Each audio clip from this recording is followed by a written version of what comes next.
बोलो परम पिता परमात्मा की, धर्म की, अधर्म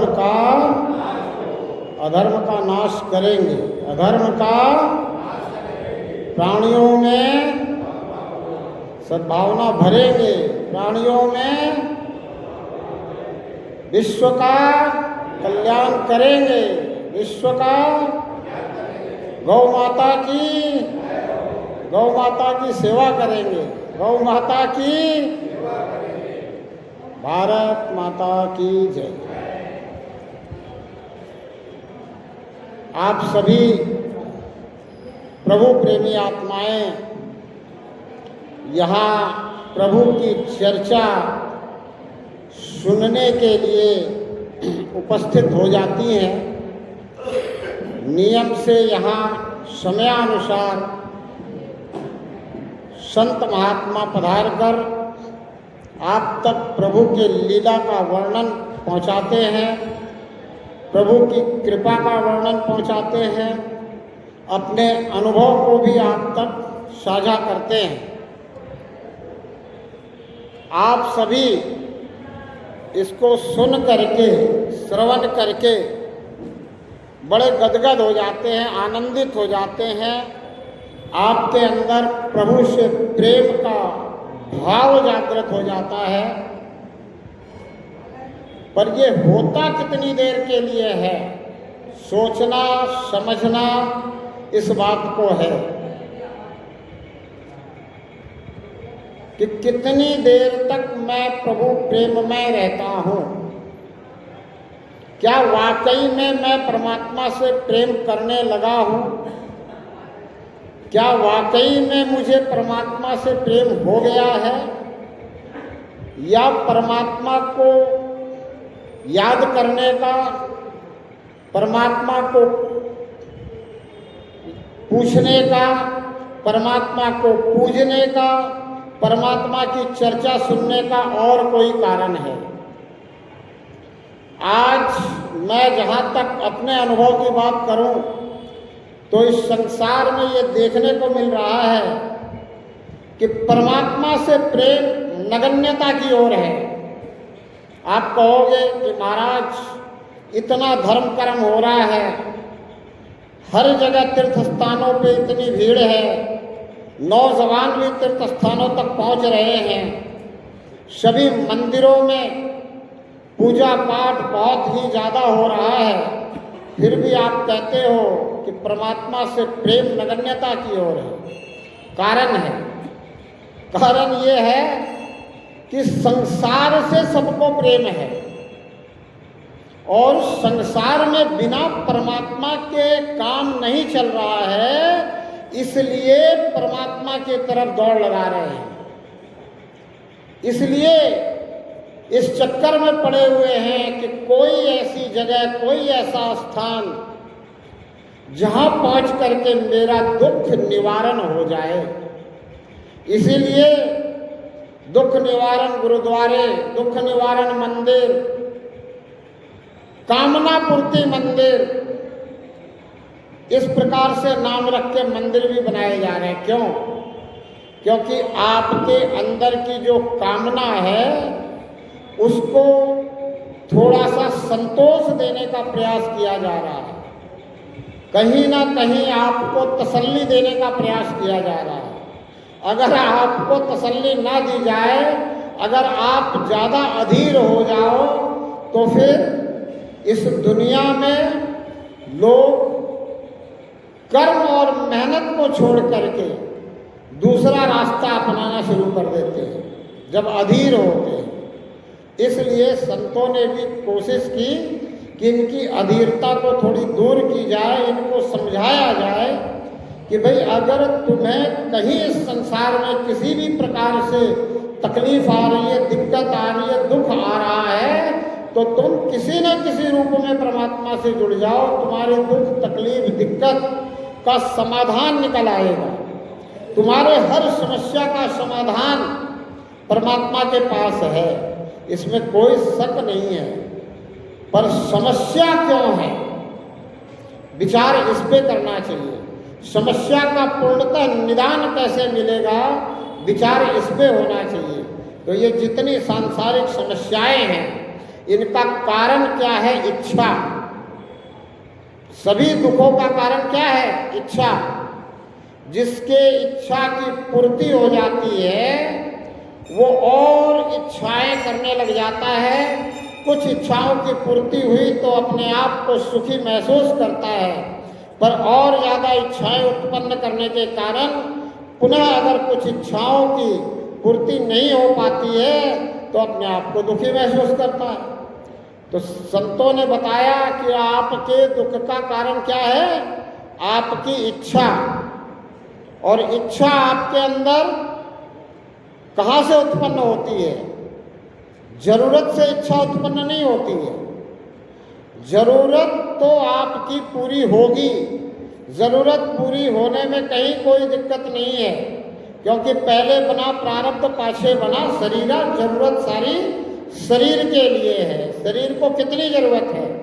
भोजन, सांसारिक जरूरत वस्त्र और व्यवहारिक जरूरत आवास। ये जरूरतें सारी पूरी हो जाती हैं, पर कौन सी इच्छा आपकी जो है वो रह जाती है? वो हसरतें। अब हसरतें क्यों पैदा होती हैं? हसरतें तब पैदा होती हैं जब हम अपने से ज़्यादा धनाढ्य को देखते हैं। हसरतें कब पैदा होती है? जब हम अपने से ज़्यादा धनाढ्य को देखते हैं, जब हम अपने से कम धनी व्यक्ति को देखते हैं, जब हम ऐसे व्यक्ति को देखते हैं जो हमसे निर्धन है, तो हमारे अंदर दया पैदा होती है, तो हमारे अंदर करुणा पैदा होती है। और फिर अगर हमारे पास व्यवस्था होती है तो हम उस निर्धन की सहयोग करने की सोचते हैं, मदद करने की सोचते हैं। हम उसका सहयोग करते भी हैं। क्यों? क्योंकि जब हम अपने से कमजोर को देखते हैं, अपने से निर्धन को देखते हैं, तो हमारे अंदर क्या उत्पन्न होती है?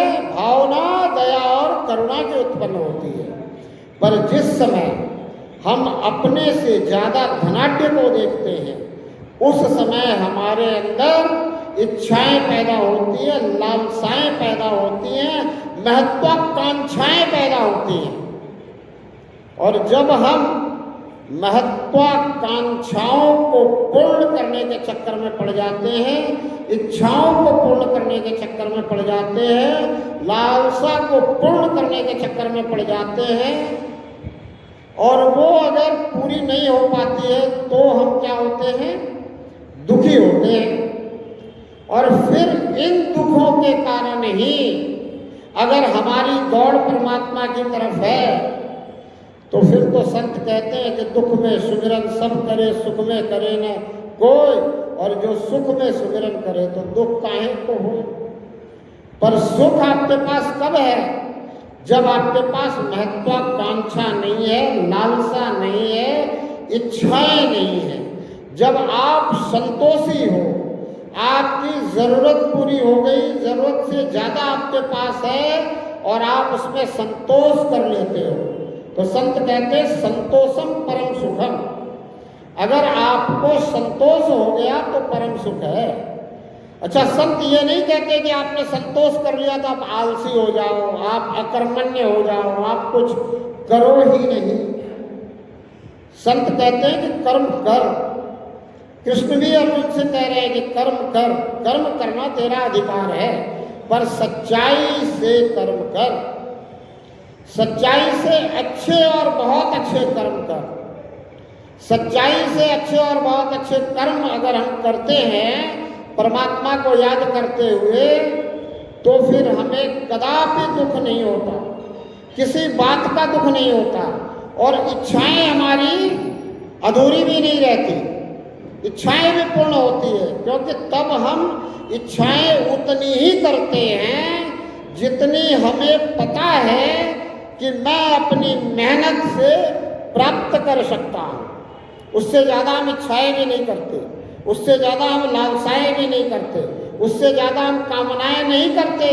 हम ऐसा नहीं सोचते कि कहीं से जो है गप्फा मिल जाए, मेरे पास भी बहुत कुछ हो जाए, मैं भी बहुत सारे धन का धनी हो जाऊं, मैं भी बहुत सारे धन का मालिक हो जाऊं। क्यों? क्योंकि जब संतोष धन आता है तो सब धन धूल समान दिखाई देता है। गोधन, गजधन, गाजधन और रतन धन खान, जब मिले संतोष धन तो सब धन धूल समान। और ये संतोष धन कैसे उत्पन्न होता है? जब हम संतों के विचार सुनते हैं और हमें सही बात का पता चलता है कि एक दिन मुझे ये शरीर छोड़कर जाना है और इस धरा पे सब यही धरा का धरा रह जाएगा। अगर ये बात हमारे बुद्धि में बैठ गई, हमारे विवेक में बैठ गई, तो फिर हमें संतोष अपने आप ही आ जाता है। संतोष को कहीं से लाना नहीं पड़ता है, संतोष कहीं से हमें दिखाना नहीं पड़ता है, संतोष का दिखावा नहीं करना पड़ता है, पर फिर भी हम कर्म करते रहते हैं। सच्चाई ईमानदारी से कर्म करते हुए इस जीवन में संपन्नता ज्यादा हो जाए, उसका प्रयास करना लालच नहीं है। पर जैसे तैसे किसी चीज को प्राप्त करने के लिए प्रयास करना, झूठ बोलकर, किसी का हक मारकर, किसी को दबाकर, किसी से छीनकर, किसी को मूर्ख बनाकर, किसी से चालबाजी करके ले लेना, वो क्या है? लालच है। और इसीलिए कहते हैं कि सांसारिक लालच बुरी बला। जब हम सांसारिक लालच में पड़ जाते हैं, जब हम कोई एक अवस्था को प्राप्त करने के लिए व्यवस्था बनाने की शुरुआत कर देते हैं, तब हमारे से बुरे कर्म होने शुरू हो जाते हैं। जब हम किसी व्यवस्था को प्राप्त करने की अवस्था नहीं बनाते, जितना मिल जाए उतने में राजी रहते हैं, उतने में प्रसन्न रहते हैं, उतने में समाधान ढूंढते हैं, उतने में अपनी जरूरत को पूरी करने की सोचते हैं, तब हम किसी भी प्रकार का कोई बुरा कर्म अपने से होने नहीं देते। क्यों? क्योंकि संतों के सानिध्य में बैठने वाले आप प्रभु प्रेमी आत्माएं इतना तो समझ चुकी है कि कर्मों का ही फल मिलना है। जैसा कर्म करेंगे वैसा फल देगा भगवान। यह है गीता का ज्ञान। आपने इस सार को समझ लिया है, इसलिए आप क्या करते हो? सच्चाई से अच्छे और बहुत अच्छे कर्म करते हुए जो आपको मिल जाए उसमें समाधानी हो जाते हो, उसमें संतोष कर लेते हो। और जब आप ऐसा कर लेते हो तो आप सुखी आनंदित रहते हो। फिर आपके अंदर क्रोध नहीं होता, फिर आपके अंदर चिड़चिड़ापन नहीं होता, फिर आपके व्यवहार में प्रेम झलकता है, फिर आपके व्यवहार में समन्वयता झलकती है, फिर आपके व्यवहार में विनम्रता झलकती है। और ये प्रेम, व्यवहार और विनम्रता से फिर लोग भी आपसे प्रेम करने लग जाते हैं। क्यों?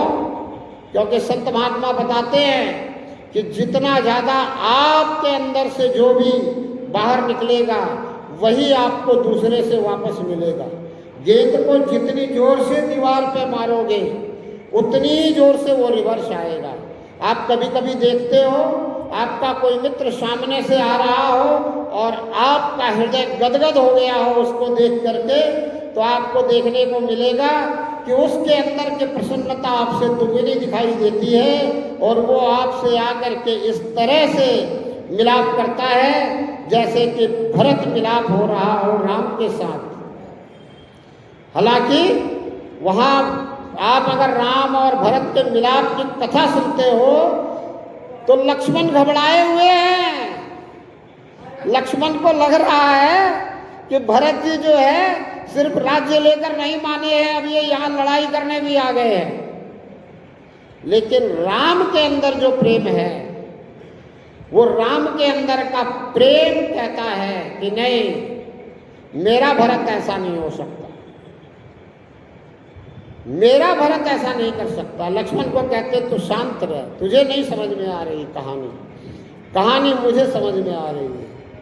ये इतना लाव लश्कर लेकर के, हमारे सभी गुरुजनों को लेकर के, सेना लेकर के हमसे प्रेम करता है, इसलिए मिलने आ रहा है। ये भाव अंदर से जागते हैं। जब हमारे अंदर प्रेम होता है तो हम किसी के ऊपर किसी भी प्रकार से कोई शक नहीं कर पाते हैं। और अगर हमारे अंदर प्रेम नहीं हो तो वो प्रेम से आने वाला भरत भी लक्ष्मण को किस प्रकार दिखाई दे रहा है, जैसे कि दुश्मन आ रहा हो। ये बात समझने की है कि सारा खेल अपने अंदर का है। अपने अंदर जैसा भाव होगा वैसा ही प्रभाव जो है सामने वाले से हमें मिलने वाला है, दिखने वाला है। इसलिए संत महात्मा हमेशा आपको चेतावनी देते हैं, आपको हमेशा चेता रहे हैं कि भाई तू अपने भाव बदल। तेरे भाव बदलने के लिए ही हम तुझे समझा रहे हैं। और तू अगर आके यहाँ बैठा है, बात श्रवण कर रहा है संतों की, तो अपने कान इधर लगा, तो ध्यान भी इधर लगा। पता चला बैठे यहाँ हैं, कान भी यहाँ है, पर ध्यान कहीं और है, तो बात इस कान से अंदर जाती है और इस कान से बाहर चली जाती है। फिर कुछ लोग कहते हैं कि महाराज जी ने क्या कहा, मेरे तो ऊपर से निकल गई। अरे ऊपर से इसलिए निकल गई क्यों कि शरीर तो यहाँ था, कान तो यहाँ था, पर ध्यान कहीं और था। तो ध्यान भी अगर आपका यहाँ हो, प्रत्येक शब्द को, प्रत्येक वाक्य को अगर आप ध्यान से सुनो और सुनने के बाद जो अच्छी बात लगे, जो सच्ची बात लगे, उसको अगर चिंतन करो, मनन करो, तो वो अपने आप धीरे धीरे आपके व्यवहार को बदलने लग जाएगी, आपके व्यवहार में बैठ जाएगी, आपके अंतःकरण में बैठ जाएगी। और जब आपके अंतःकरण में संतों की बात बैठ जाएगी, प्रेम बैठ जाएगा, सच्चाई बैठ जाएगी, ईमानदारी बैठ जाएगी, अच्छे और बहुत अच्छे कर्म करने का भाव बैठ जाएगा, तो आप सोचना भी शुरू करोगे कि संत जी ने कहा कि सच्चाई से अच्छे और बहुत अच्छे कर्म करो। तो कौन सा अच्छा कर्म करूं? अच्छा कर्म क्या है? सबसे अच्छा कर्म और बहुत अच्छा कर्म, इन तीनों में क्या फर्क है? फिर संत महात्मा आपको समझाते हैं कि भाई 18 पुराण वेद व्यास जी ने लिखे, और वेद व्यास जी के 18 पुराण लिखने के बाद जब वेद व्यास जी से पूछा गया कि आपने इन 18 पुराणों की रचना क्यों कर दी, तो वेद व्यास जी कहते हैं अष्टाद्वैस पुराणेषु व्यासस्य द्वैवचनम परोपकाराय पुण्याय पापाय परपीड़नम। बोलो सिर्फ 2 बात बताने के लिए ये 18 पुराण लिख दिए। क्या? कि परोपकार करना पुण्य का काम है, यानी परोपकार ही अच्छा, बहुत अच्छा और सबसे अच्छा काम है। पर पीड़ा क्या है? पर पीड़ा पाप है। पर पीड़ा सम नहीं अधमाई, पर पीड़ा के समान अधम कार्य कुछ भी नहीं है। अगर हम ये चाहते हैं कि हमें कोई पीड़ा न दे, तो हम किसी को पीड़ा क्यों दें? संत कहते हैं जैसा व्यवहार हम दूसरों से अपने लिए चाहते हैं, वैसा ही व्यवहार हमें दूसरों से करना चाहिए। यही अच्छा और बहुत अच्छा कर्म है। हम क्या करते हैं? अपने शरीर को स्वच्छ रखना चाहते हैं, अपने शरीर को स्वस्थ रखना चाहते हैं। अगर अपना शरीर स्वस्थ नहीं है तो शरीर को स्वस्थ करने के लिए दूसरों से पूछते हैं कि मेरे शरीर में ये गड़बड़ हो गई है, अब ये गड़बड़ कैसे ठीक हो, आपको पता हो तो हमें बता दें। जाते हैं कि नहीं डॉक्टर के पास, वैद्य के पास जाते हैं ना, और फिर जैसे जैसे वो बताता है वैसे वैसे अगर नियम से, संयम से, परहेज के साथ में हम वो दवाइयाँ लेते हैं, वो विधि अपनाते हैं, तो शरीर हमारा स्वस्थ होने की तरफ बढ़ता है, धीरे धीरे बढ़ता है ना। तो ऐसे ही संत महात्मा जो आपको विधि बता रहे हैं, संत महात्मा जो आपको परहेज बता रहे हैं, वो अगर आप करते चले जाते हैं तो फिर आपका ये जीवन सफलता और सार्थकता की तरफ बढ़ता चला जाता है। आपको मैं एक बात बताऊं, हमारे ये जो 18 पुराण हैं, आजकल लोग इन पुराणों के अंदर लिखी हुई कुछ गलत बातें जो हैं वो आप लोगों को दिखाने लग गए हैं कि आपके पुराण में ऐसा लिखा है, वैसा लिखा है। मैं उनसे एक सवाल पूछता हूँ कि भाई जिस वेद व्यास जी ने इस 18 पुराण को लिखने का कारण ही सिर्फ इतना समझा हो कि परोपकार ही पुण्य है और पर पीड़ा ही पाप है, वो इसमें कुछ भी गलत बात नहीं लिख सकते।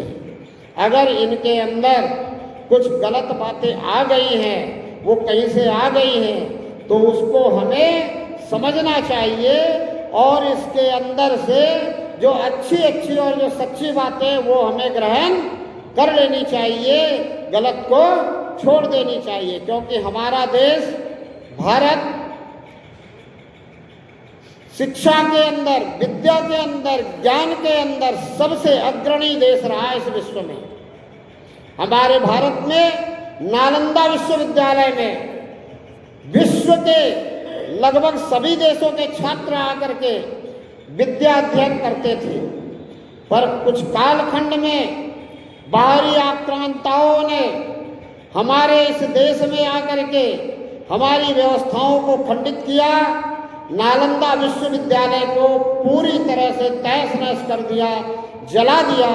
कहते हैं उस नालंदा विश्वविद्यालय में इतना पाठ्यक्रम, इतना पाठ्य पुस्तक थी कि 6 महीने तक आग बुझी नहीं, 6 महीने तक अग्नि प्रज्वलित होती रही। आप विचार कर सकते हो कि उस समय में, जिस समय में कागज नहीं थे, कलम नहीं थे, उन भोजपत्रों पर लिखे हुए वो हमारे ऋषि मुनियों के अनुभव, ऋषि मुनियों का प्रयास, उनके द्वारा खोजा गया एक एक ज्ञान की बातें, वो सारी जो उसमें लिखी हुई थी वो वहाँ खत्म कर दी गई। और पुनः जब श्रुति द्वारा, स्मृति द्वारा जो हमारे यहाँ के विद्वान थे, उन्होंने जब ये शास्त्र लिखे, तो इन शास्त्रों में लिखने के बाद में अगर मिलावट कर दी गई है तो हमें सतर्क होना चाहिए और हमें इन शास्त्रों की,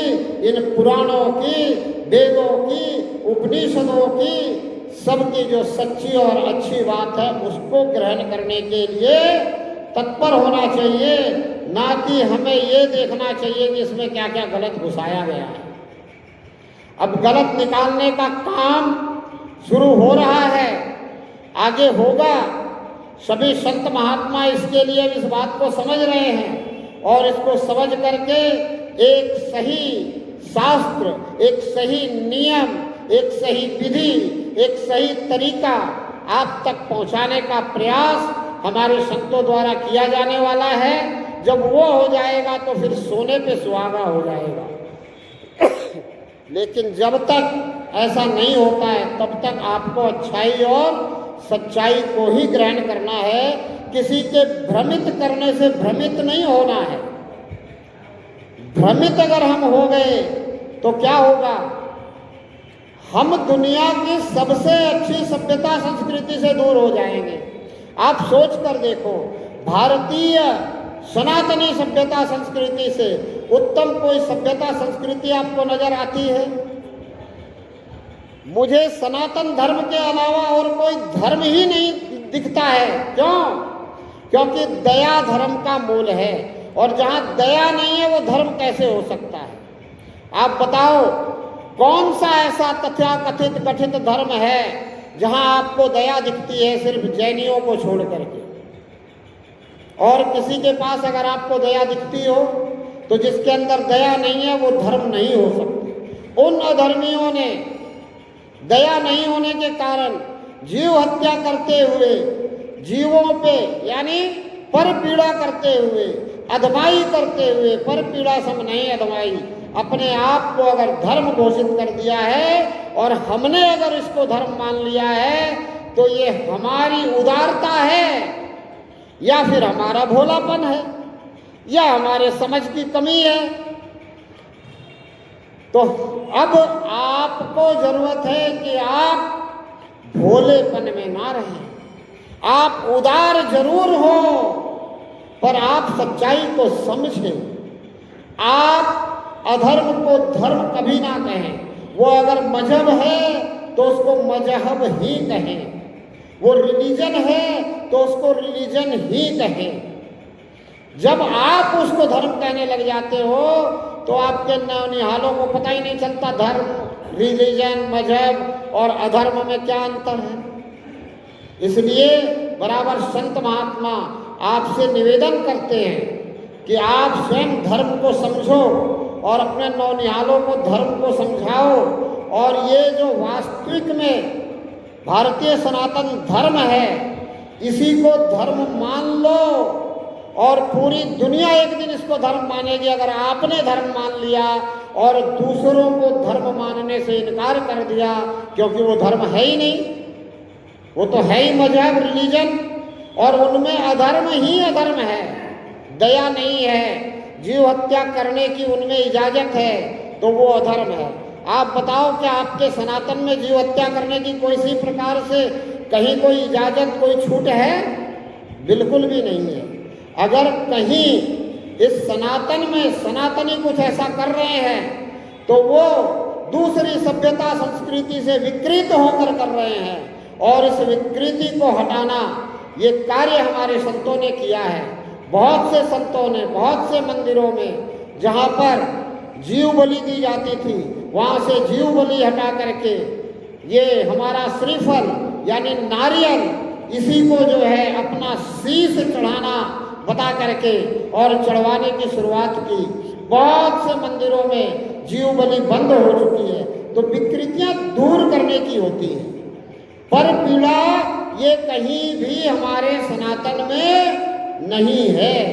इस बात को अगर हम समझते हैं तो अगर हमें कोई कहता है कि तुम्हारे यहाँ ये हो रहा है, तो हम स्वीकार करते हैं कि ये हमारे यहाँ नहीं हो रहा है, हमारे यहाँ विकृति आ गई है, वो विकृति डाल दी गई है लोगों के अंदर, और उस विकृति के कारण वो कुछ अगर कर रहे हैं तो हमारे संत महात्मा भी प्रयास कर रहे हैं कि हमारी सभ्यता संस्कृति से विकृति को दूर किया जाए। हमारे संत महात्माओं की स्वीकृति नहीं है इस विकृति में। ये बात आपके समझ में आ जाए तो आप कह पाओगे और आप भी प्रयास करोगे कि हमारे अंदर जो विकृतियां अगर कहीं से आ गई हैं, किसी कारण से आ गई हैं, तो उनको हम दूर करें। कैसे दूर हो उसका प्रयास करना भी भक्ति है। क्यों कहते हैं कि बुरी आदत सुधार लो तो हो गया भजन। तो जो भी बुरी आदतें अगर हमारे समाज में व्यवहार में आ गई है तो उसको सुधारना भी भक्ति है। अगर आप उसके सुधार के पीछे लग जाते हो, उसके सुधार का कार्य करते हो, उसको सुधारने के लिए आप प्रयास करते हो, तो ये बहुत बड़ी भक्ति है। इसको भक्ति से अन्यथा नहीं समझेंगे। अपने अंदर सुधार करना अगर भक्ति है तो बाहर समाज में पूर्णतः विकृतियों को सुधार कर लेना ये बहुत बड़ी भक्ति का अंग है। और इस बात को संतों ने समझा, इसलिए संतों ने सुधारवादी आंदोलन चलाया और जगह जगह सुधार किया। संतों ने ही जितने सुधारवादी आंदोलन हुए वो सब चलाए। क्यों? क्योंकि उन्हें समझ में आ गई कि भक्ति सिर्फ परमात्मा को याद करना नहीं है, भक्ति सिर्फ परमात्मा से प्रार्थना करना नहीं है, भक्ति सिर्फ अपने लिए परमात्मा से कुछ मांगना नहीं है। भक्ति समाज में एक अच्छाई, सच्चाई, समन्वयता, प्रेम, सौहार्द स्थापित कर देना भी भक्ति है। समाज के अंदर से बुराई को मिटा देना भी भक्ति है। यही बात आप तक भी संत पहुंचा रहे हैं कि भक्ति के मर्म को समझो, भक्ति को समझो। सिर्फ संतों की वाणी सुन लेना, संतों की वाणी सुन करके और परमात्मा से जुड़ जाना, जहाँ आप भक्ति समझ रहे हो उससे भी ऊपर उठो और उठ करके इस समाज को सुधारने में, संवारने में, नौनिहालों को चरित्र निर्माण में, उनकी नैतिकता के निर्माण में कार्य आरंभ करो, उन तक पहुँचो, उनको अच्छी बातें समझाने की, बताने की कोशिश करो, अपने घरों में बच्चों को समय दो। तो समय दे करके अगर आप उनको अच्छा बना दोगे तो आगे आने वाला जो समाज होगा वो अच्छा और सच्चा समाज होगा। आगे आने वाली जो पीढ़ी होगी वो प्रेम और सौहार्द से जीने वाली पीढ़ी होगी। उनको, उनके अंदर ईर्ष्या नहीं रहेगी, उनके अंदर क्या रहेगा? प्रेम भाव रहेगा। उनके अंदर एक दूसरे के प्रति द्वेष नहीं रहेगा, उनके अंदर एक दूसरे के प्रति सौहार्द का भाव रहेगा, एक दूसरे के प्रति करुणा का भाव रहेगा, एक दूसरे के प्रति दया का भाव रहेगा। वो अगर किसी को कुछ गलत करते देखेंगे तो आक्रोशित नहीं होंगे, उसको समझाने का प्रयास करेंगे, उसको बताने का प्रयास करेंगे कि भाई तू कहीं भटक गया है, तू कहीं गलत दिशा में जा रहा है, तुझे इस दिशा को समझने की जरूरत है कि ये दिशा सही नहीं है और तुझे सही दिशा में आकर के सही कार्य करने की जरूरत है। तू भी एक सामाजिक प्राणी है और तुझे समाज की जरूरत है। मनुष्य क्या है? एक सामाजिक प्राणी है, इसे समाज की जरूरत है। तो अच्छा समाज का निर्माण कैसे होगा? जब हम करेंगे। हम आज कहते हैं बोला समाज तो बिगड़ गया है, समाज गर्त की तरफ जा रहा है। भाई समाज क्यों बिगड़ गया, क्यों गर्त की तरफ जा रहा है? कह कौन रहा है? वह व्यक्ति कह रहा है जो चाहता है कि समाज अच्छा बने। वह व्यक्ति कह रहा है जो स्वयं के अंदर की बुराइयों को हटाना चाहता है, जो स्वयं बुराइयों को हटा करके अच्छा बनना चाहता है। तो उस व्यक्ति से संत महात्मा भी निवेदन करते हैं कि तुझे ही समाज की बुराइयों को हटाकर समाज को अच्छा करना होगा। सिर्फ ये कहने से बात नहीं बनेगी कि समाज बुरा हो गया है, समाज दिशा भ्रमित हो गया है। समाज को दिशा देने का कार्य किसका है? समाज को दिशा देने का कार्य आप जैसे बुद्धिजीवियों का है, आप जैसे विद्वानों का है, आप जैसे प्रभु प्रेमियों का है, आप जैसे संत प्रेमियों का है, और किसी का नहीं है। आप सोचे कि कोई और आएगा और आ करके समाज की दशा और दिशा बदल करके जाएगा और समाज अच्छा हो जाएगा, तो आप इस भ्रम में क्यों हैं? आप वही क्यों नहीं बन जाते? आप क्यों नहीं वही बन जाते? आप क्यों नहीं समाज की दिशा और दशा सुधारने के प्रयास में लग जाते? बड़े भाव से, प्रेम से संत आपको समझाने की कोशिश कर रहे हैं। और आप अगर संतों की इस बात को समझ जाते हैं तो क्या होगा? अगर आप इस बात को समझ जाते हैं तो समाज सही दिशा में चलने वाला समाज हो जाएगा।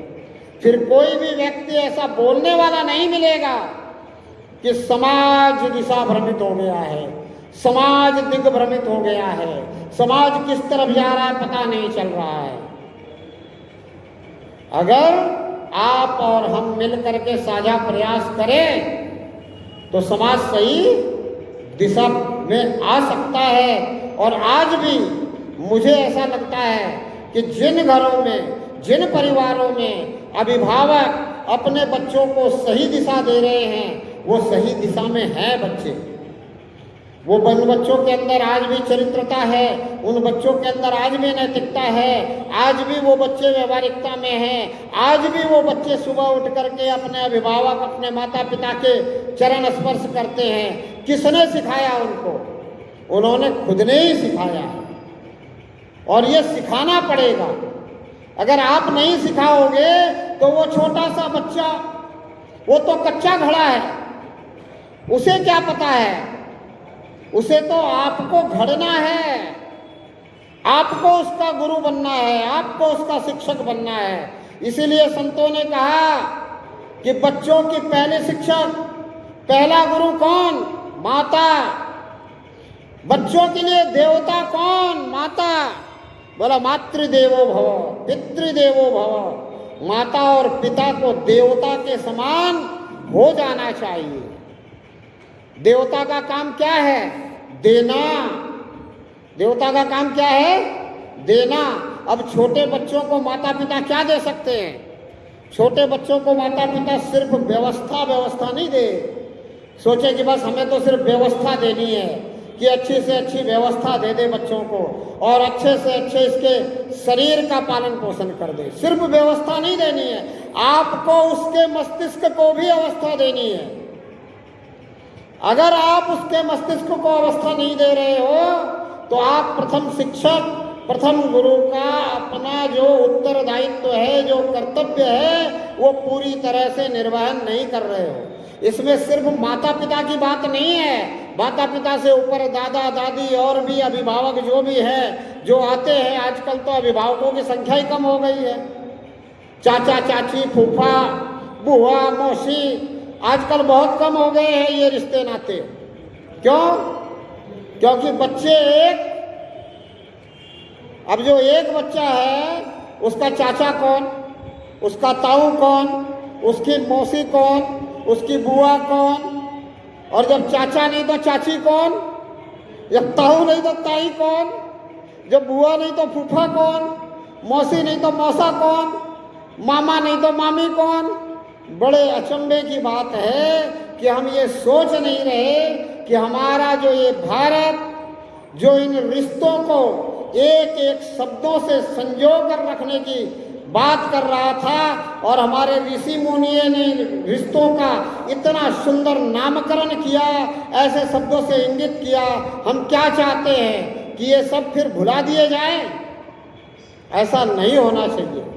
हमें अपने रिश्तों को बरकरार रखने के लिए, आगे आने वाली पीढ़ियों का इसका पता चले, इसके लिए विचार करना होगा, सोचना होगा कि हमें अपने बच्चों को जो आगे समाज देके जाना है, उस समाज में अगर ये बातें देके जानी है तो थोड़ा सा हमें इस पर विचार करके, प्रयास करके अपने आगे वाली पीढ़ी को जो है संभालना होगा।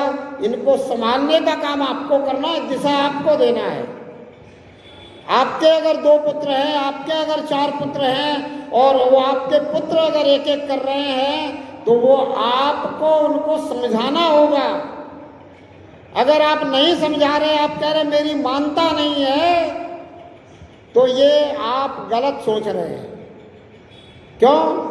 क्योंकि जो बात आप मनवाना चाहते हैं वो मानेगा नहीं, और जो बात आप बता नहीं रहे हैं, जो वो मानने को तैयार है, वो आप सही ढंग से बता नहीं रहे हैं। हो सकता है कि आपकी 99 बातें ना माने, इसका मतलब ये नहीं है कि जो 100वीं बात है जो वो मानना चाहता है वो आप बताए ही नहीं। अरे आप अपना कार्य करते रहो, आप बताते रहो। आप ये मत सोचो कि मेरी बात नहीं मान रहा है तो मैं नहीं बताऊंगा। अगर संत महात्मा भी ऐसा ही सोच ले तो क्या होगा? संत महात्माओं ने तो बहुत ऊंची ऊंची साधनाएं बताई, बहुत ऊंचे ऊंचे तप बताए, किसने माने? संत महात्मा तो चिल्ला चिल्ला कर कहते रहे कि साच बराबर तप नहीं, झूठ बराबर पाप, जाके हृदय साच है, ताके हृदय आप। अब आप सोच करके देखो कि किसने संत की इस बात को मान लिया। अगर किसी ने मान लिया हो, यहाँ हाथ खड़ा करो कि मैंने मान लिया, मैं तो सच के सिवा और कुछ बोलता नहीं हूँ, मैं तो पूरा सत्यवादी हो गया हूँ, मैं तो पूरा सत्यनिष्ठ हो गया हूँ। हम स्वयं नहीं देखते कि मैंने किसी की बात को कितनी मानी है, फिर भी संत चिल्ला चिल्ला कर कह रहे हैं कि सांच बराबर तप नहीं। क्यों कह रहे हैं? कह रहे हैं अरे जब भी इसके भनक पड़ जाएगी तभी मान लेगा। कहते रहो बार बार, संत कहने से थकते नहीं हैं। आप क्यों थक जाते हो? आप क्यों थक रहे हो? आप संतों के सानिध्य में रह करके संतों के इस गुण को क्यों नहीं हासिल कर रहे? क्यों आप ऐसा सोचते हो कि मेरी कोई मान नहीं रहा है? संतों ने तो नहीं सोचा कि हमारी कोई मान तो है ही नहीं रहा, हम क्यों अपना गला फाड़े, हम क्यों चिल्लाएं, हम क्यों भोंके इन हाथियों के आगे? इनने चलना तो अपनी ही चाल है, चलते तो ये अपनी ही चाल है। इनसे मैंने पूछा, मैं कहा सुनो सबकी, करोगे क्या? तो बोले करेंगे मन की। अरे जब मन की ही करनी है तो सबके सुनने की जरूरत क्या है? करते भी आप मन की ही हो, चाहे कितनी किसी की सुन लो।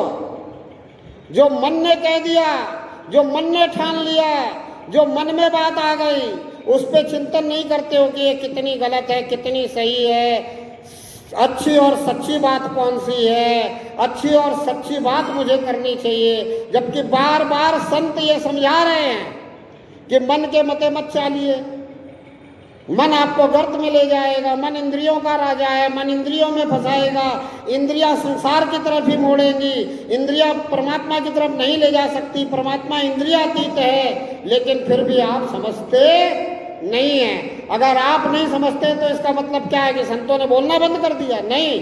तो आप भी ऐसा समझ लो कि आपके कहने से अगर कोई कुछ नहीं समझता तो आप बोलना बंद मत करो। आप बोलो, प्रेम से बोलो, आप बोलो। जहां कोई सुनने वाला हो वहां बोलो, जहां कोई सुनने वाला नहीं हो वहां आप तैयार करो सुनने वालों को। अगर आप ऐसा कर पाओ तो आपको पता है यहाँ आज इतने लोग जो दिखाई दे रहे हैं कल इससे डबल दिखाई देंगे। क्यों? क्योंकि आप तैयार करके एक और ले आओगे कि चलो भाई वहां बैठते हैं। बहुत से लोग खाली हैं जो कहीं खाली बैठ करके टाइम पास कर रहे हैं और आपको पता भी है, लेकिन आप उनसे बोलते नहीं हो। क्यों नहीं बोलते? आप कहते हो सुनेगा नहीं। अरे सुने ना सुने, आप अपना काम तो करो, आप अपने हिस्से की जिम्मेदारी तो निभाओ। आपकी जिम्मेदारी क्या है? समाज को अच्छा बनाना है तो लोगों को जहां अच्छी बातें आप तक पहुंचाई जा रही हैं वहां लेके आओ और उनसे कहो कि भाई 2 मिनट 2 घड़ी बैठ करके कुछ अच्छी बात श्रवण कर ले। इतनी व्यवस्था बनाई है व्यवस्थापकों ने, संत जी को इतनी दूर से बुलाया, इतने संत आते हैं, कभी तो आ जाया कर, कभी तो बैठा कर, कुछ तो तुझे अच्छी बात मिलेगी, कुछ तो तुझे सच्ची बात मिलेगी। लेकिन ये जिम्मेदारी हम निभाते नहीं हैं, ये जिम्मेदारी हम उठाते ही नहीं हैं। निभाएंगे तो जब जिम्मेदारी उठाएंगे, जब हमें पता चलेगा कि ये हमारी जिम्मेदारी है, ये भी भक्ति का एक अंग है, ये भी जो है हमारे लिए करना भक्ति ही है। अब ये बात अगर समझ में आ गई तो मैं आपसे निवेदन करता हूं कि आप जितने आए हो ना, कल एक एक अपने साथी को लेके आओगे साथ में। अगर आप एक एक लेकर के आओगे उससे क्या होगा? आपका कल्याण निश्चित हो जाएगा, उसका भी, दोनों का। क्यों? क्योंकि आप जब उसको लाने की बात करोगे तो वो आपसे कुछ ना कुछ पूछेगा, कहेगा कि तू आ गया, तूने क्या सुना, तूने क्या सीखा, तेरे अंदर क्या बदलाव आया, तू क्या कर रहा है। जब आप उसको ये बातें बताओगे तो आपके अंदर भी आपको झांकने का मौका मिलेगा कि मैं सिर्फ जाता हूँ, बैठ के सुन के ही आ जाता हूँ कि कुछ मेरे अंदर बदलाव भी आया है, कुछ मैंने समझा भी है, कुछ मैंने जाना भी है, कुछ मुझे अनुभव भी मिल रहा है कि नहीं मिल रहा है। ये कब होगा? जब आप दूसरों को बताने के समझाने का प्रयास करोगे। मैंने जब आपको बोलना शुरू किया तभी तो मैंने अपने अंदर भी झांकना शुरू किया कि मैं जो बोल रहा हूँ वो मेरे अंदर भी है कि नहीं। मैं कहता हूँ कि परमात्मा से प्रेम करो, निस्वार्थ भाव से प्रेम करो, बिना स्वार्थ के, बिना कामना के, बिना इच्छा के प्रेम करो। और अगर मेरे अंदर परमात्मा से प्रेम निस्वार्थ भाव में नहीं है, बिना कामना के नहीं है, बिना इच्छा के नहीं है, तो फिर मेरा बोलना व्यर्थ है। फिर तो वही बात है कि पर उपदेश कुशल बहु तेरे। तुलसीदास जी कहते हैं कि दूसरे को उपदेश देने के लिए बहुत से लोग कुशल होते हैं और इस बात को समझाने के लिए संत कहते हैं कि बैठ करके मंच से कह दिया कि बैंगन नहीं खाना चाहिए। क्यों? क्योंकि दूसरे को उपदेश देना है। और जब घर गए तो घर पे अर्धांगिनी ने सारे बैंगन फेंक दिए तो बोले भगवान वो तो कहने की बात है, अपने घर पे तो खा लेना चाहिए। तो ऐसी बातों से समाज में सुधार नहीं होता, ऐसी बातों से अपने अंदर भी सुधार नहीं होता। इसलिए जब आप बोलोगे तो अपने अंदर भी झांकोगे। जब आप दूसरे को प्रेरणा न दोगे तो आप स्वयं प्रेरणा पुंज हो जाओगे। आपके अंदर प्रेरणा जाग जाएगी। आप स्वयं जो है अपने आप को अच्छा महसूस करने लग जाओगे, सच्चा महसूस करना लग जाओगे। और जैसे ही आप अपने आप को अच्छा और सच्चा महसूस करने लग जाओगे, आप अपने आप को परमात्मा का कृपा पात्र महसूस करने लग जाओगे। आपको आपके हर कार्य में परमात्मा की कृपा दिखाई देगी। आपको आपकी हर व्यवस्था में, हर अवस्था में परमात्मा की कृपा दिखाई देगी। अगर आपको आपकी हर अवस्था व्यवस्था में परमात्मा की कृपा दिखाई नहीं दे रही है तो इसका मतलब ये है कि आप अभी तक सही मायने में अच्छे और सच्चे नहीं बने हैं। आप निस्वार्थ प्रेम परमात्मा से नहीं शुरू किया, निष्काम भाव आपके अंदर जागा नहीं है। आपकी इच्छाएं कामनाएं खत्म नहीं हुई हैं। जरूरतें आपकी पूरी होती रहती हैं पर हसरतें आपकी जागृत रहती हैं। दुनिया में संत कहते हैं, बोला उधर सबका भरता है, उधर सबका भरता है। लेकिन अगर किसी को कदर कराने की इच्छा हो जाए तो वो कदर जब 10 लोगों में मिलने लग जाती है तो 11वां क्यों नहीं कर रहा है, ये बात दिमाग को खाई जाती है। इसलिए कदर के चक्कर में ना पड़ें। उधर अगर भर रहा है तो परमात्मा का धन्यवाद करें कि प्रभु तेरी बहुत बड़ी कृपा है कि जो सबसे पहली जरूरत है वो ज़रूरत पूरी हो रही है, और जहाँ पहली ज़रूरत पूरी हो रही है वहाँ बाकी सभी ज़रूरतें भी पूरी हो रही है। अब हसरतें पालना भक्तों का काम नहीं है। भक्तों का काम है सच्चाई ईमानदारी से कर्म करते हुए जो भी मिले उसमें संतोष करना, कदर से ऊपर उठ जाना, मान सम्मान से ऊपर उठ जाना। जय माने मुनिवर टंगे ते मान सबन को खाए, माया तजी तो क्या तजा, मान तजा ना जाए। आज संत महात्माओं की भी ये हालत है। ये कहने में मुझे जरा भी संकोच नहीं है। उन्होंने बहुत कुछ छोड़ दिया होगा पर हालात ऐसी है कि अगर मान सम्मान नहीं मिले तो अंदर से बड़े दुखी हो जाते। मान सम्मान के भूखे पड़े कि मैं संत हूँ तो मुझे मान सम्मान मिलना ही चाहिए, मैं संत हूँ तो मुझे सभी जो है राम राम करना ही चाहिए। अरे ये राम राम परमात्मा को नहीं करते, तू चक्कर में पड़ा है, तुझे ही करना चाहिए।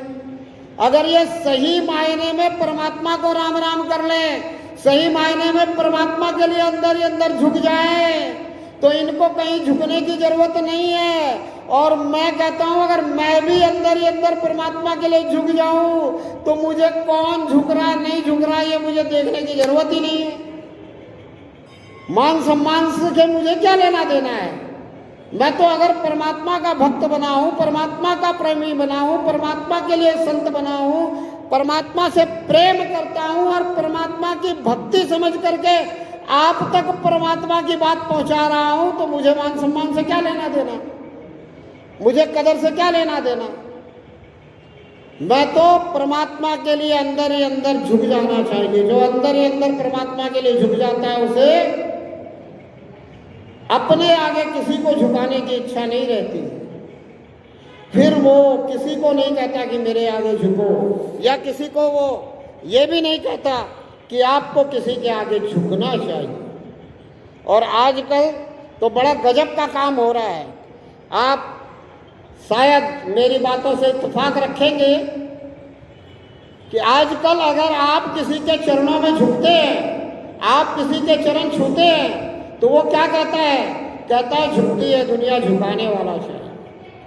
यानी अगर आप किसी के चरणों में झुक रहे हैं, माता पिता के अलावा, अपने अभिभावकों के अलावा, तो आप उसके अहंकार को पुष्ट कर रहे हैं, चाहे वो उसके अंदर का सूक्ष्म अहंकार ही क्यों ना हो।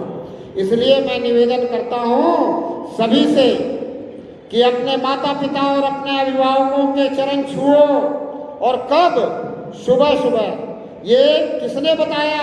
मर्यादा पुरुषोत्तम श्री रामचंद्र जी ने बताया। क्या बोला? प्रातः काल उठे रघुराई और मात पिता गुरु ना वही माथा।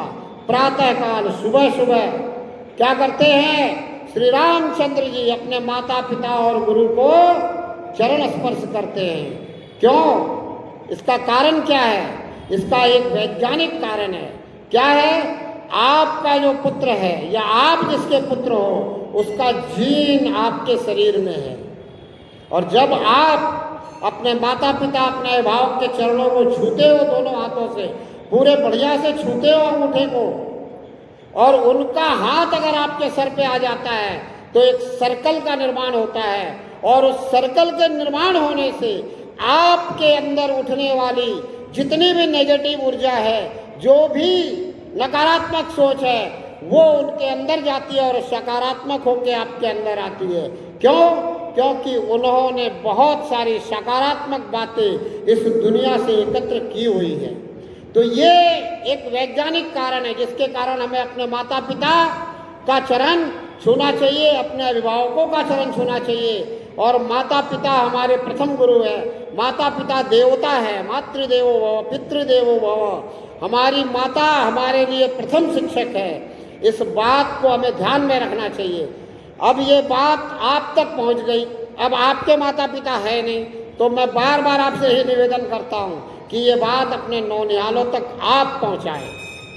आप उनसे बातें करें, आप उनसे मिले, आप उनको बताएं कि ये एक वैज्ञानिक कारण है। इस वैज्ञानिक युग में अगर वैज्ञानिकता से आप उनको समझाएंगे तो वो इन नैतिकता को, चरित्र और व्यवहारिकता को, मर्यादा को समझेंगे। लेकिन आप सभी से निवेदन है कि आप परमात्मा के लिए अंदर ही अंदर झुके, किसी और के आगे झुक करके उसके सूक्ष्म अहंकार को न बढ़ाएं। उसका अहंकार अगर बढ़ता है तो वो उसके लिए घातक है, और उसके लिए घातक होना मतलब परपीड़ा हो गई। परपीड़ा सम नहीं अदमाई। अगर आप जाने अनजाने में भी किसी के अहंकार को बढ़ा देते हो, वो उसके लिए पीड़ादायक है, तो आपके लिए अदमाई है। ये बात आप बिल्कुल पक्की है, अगर समझ में आ गई तो मेरी मान लेना। संत कभी भी अपने चरणों में झुकाने की कोशिश नहीं करता है। संत हमेशा यही प्रयास करता है कि मैं अगर परमात्मा के आगे झुका हुआ हूँ, मैं परमात्मा के लिए हूँ, मैं परमात्मा के लिए नतमस्तक हूँ, मैं परमात्मा का प्रेमी हूँ, तो मैं सबको परमात्मा का प्रेमी बना दूँ, सबको परमात्मा के आगे झुका दूँ, सबको परमात्मा से जोड़ दूँ, सबको परमात्मा का कृपा पात्र बना दूँ, सभी परमात्मा के हो जाएं। ये संत का भाव होता है। इसीलिए संत के विषय में कहा गया है कि पारस और संत में एको अंतर हो जान। पारस तो लोहा कंचन करे, संत करे आप समान। संत किसके समान बनाता है? अपने समान। पारस क्या करता है? लोहे को सोना बना सकता है। पारस किसी भी वस्तु को पारस नहीं बना सकता। पारस और संत में एको अंतर हो जान।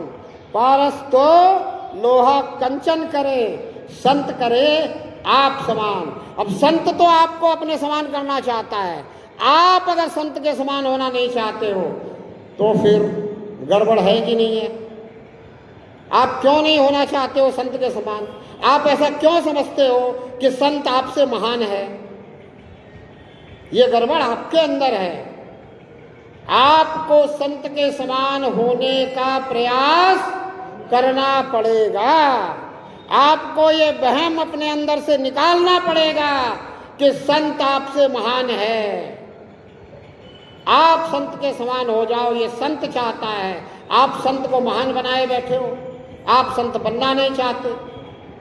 जबकि हमारे इस भारत भूमि में, इस सनातन सभ्यता संस्कृति में गृहस्थ संत ही अच्छे अच्छे हुए हैं। और हमारे जितने ऋषि मुनि थे पुरातन, शंकराचार्य से पहले, वो सब गृहस्थ होते थे कि नहीं होते थे?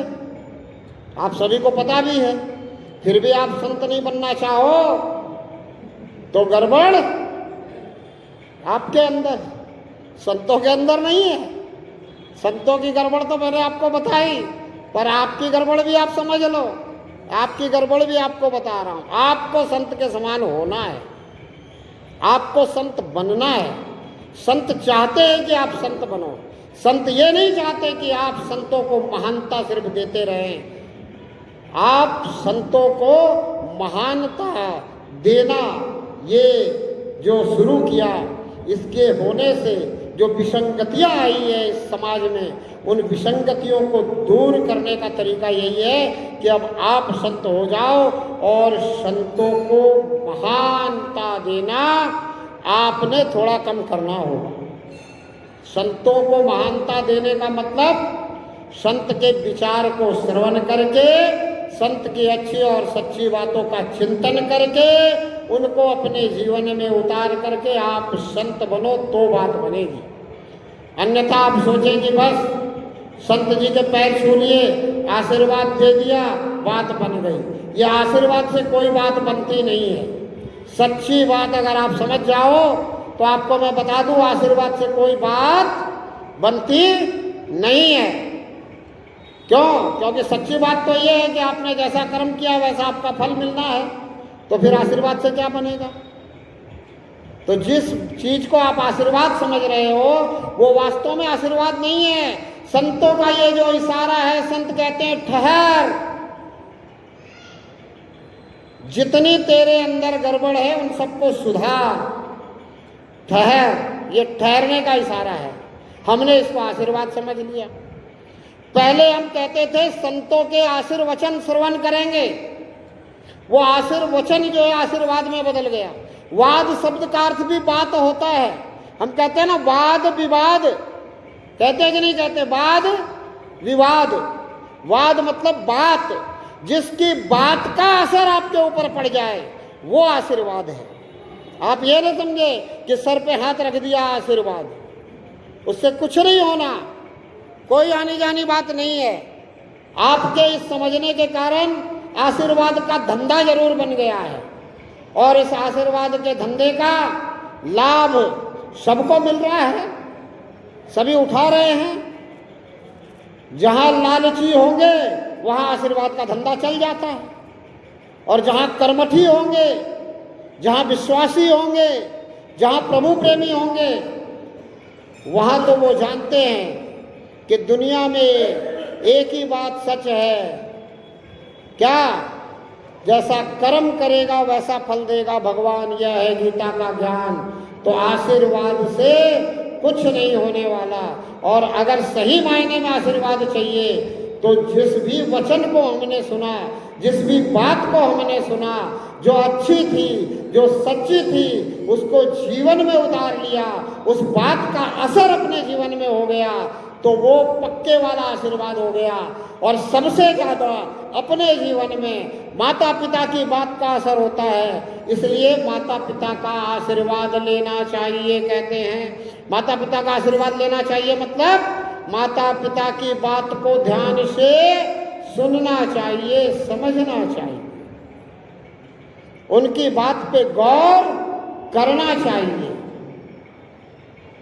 ये बात अगर आप तक पहुंच गई, बात कुछ समझ में आई, कुछ सही लगी, अच्छी और सच्ची लगी, तो जैसा आपसे निवेदन किया है, बार बार निवेदन करने की ज़रूरत नहीं है। आप अपने जीवन में उतारें, दूसरों तक पहुंचाने का प्रयास करें, दूसरों को बताने का प्रयास करें। जब अकेले रहें तो परमात्मा से बातें करें, जब आप किसी शरीरधारी के साथ रहें तो परमात्मा की बातें करें। समाज में आमूल चूल परिवर्तन आ जाएगा। फिर आप कहोगे कि भारतीय सभ्यता संस्कृति इस विश्व की सबसे अच्छी सभ्यता संस्कृति है, और हमारे भारत का समाज और इसकी दिशा और दशा बहुत ही सुधरी हुई है। इन्हीं शब्दों के साथ अभी अपनी वाणी को विराम देते हुए सुबह पुनः आपके दर्शन के लिए उपस्थित होऊंगा। पुनः आप तक कुछ और सुविचार पहुंचाने का प्रयास होगा। जितना आप तक पहुंचा पाऊँ, आप अगर औरों तक भी पहुंचा पाएँ तो इससे बढ़िया और कोई बात नहीं। और अगर कोई गलती मेरे बोलने में आपको लगे, कोई ऐसे शब्द निकल जाए जिससे आपको कोई ठेस पहुंच जाए, तो आप ज़रूर जो है मुझे इसके लिए क्षमा करेंगे। मैं इसके लिए क्षमा प्रार्थी हूँ। पर जो बात अगर अच्छी और सच्ची निकली है तो वो परमात्मा की कृपा से निकली हुई मानकर जरूर जीवन में अपनाने की कृपा करेंगे। बोलो परमपिता परमात्मा की, धर्म की, अधर्म का नाश करेंगे, अधर्म का नाश करेंगे, प्राणियों में सद्भावना भरेंगे, विश्व का कल्याण करेंगे, गौ माता की सेवा करेंगे। भारत माता की